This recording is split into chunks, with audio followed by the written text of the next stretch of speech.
तरबूज किसे नहीं पसंद। और गर्मियों में, सब गर्मियों में अगर आप बाहर से आए तो ठंडा मीठा जो है वो तरबूज जो है वो मुंह में एक दफा पानी भर आता। अच्छा, तरबूज के आज मैं आपसे 3 फायदे शेयर करने लगा हूँ। इसके अंदर 3 चीजें जो आज हम डिस्कस करेंगे। नंबर 1 जो है वो दैट इज कि इसके अंदर जो है वो सिट्रुलिन होता है, एक अमाइनो एसिड है ये अमाइनो एसिड क्या करता है कि ये ब्लड फ्लो बढ़ा देता है।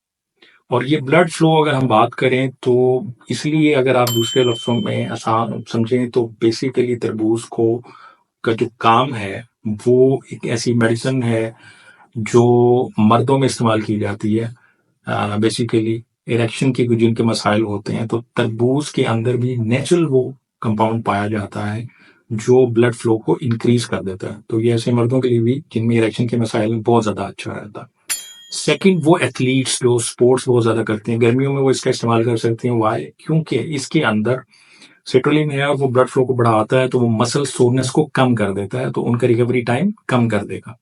ये एथलीट्स के लिए भी है। और इसके अंदर विटामिन ए और विटामिन सी भी मौजूद होता है। ये हमारी आंखों के लिए बहुत ज्यादा अच्छा होता है। अच्छा, एक चीज है कि 90% तरबूज इस बेसिकली जो है वो इट्स अ वाटर। और अब तीसरी बात वो है कि इसके अंदर लाइकोपीन होता है। लाइकोपीन बेसिकली क्या करता है कि ये ब्लड, हमारा जो ब्लड प्रेशर है उसको कम कर देता है और कोलेस्ट्रॉल को भी कम कर देता है। तो अगर आप तरबूज को खाना चाहते हैं तो ये 3 जो फायदे भी इनसे लें तो डेफिनेटली आप नेक्स्ट टाइम जब आप तरबूज खाएंगे तो you will enjoy it more.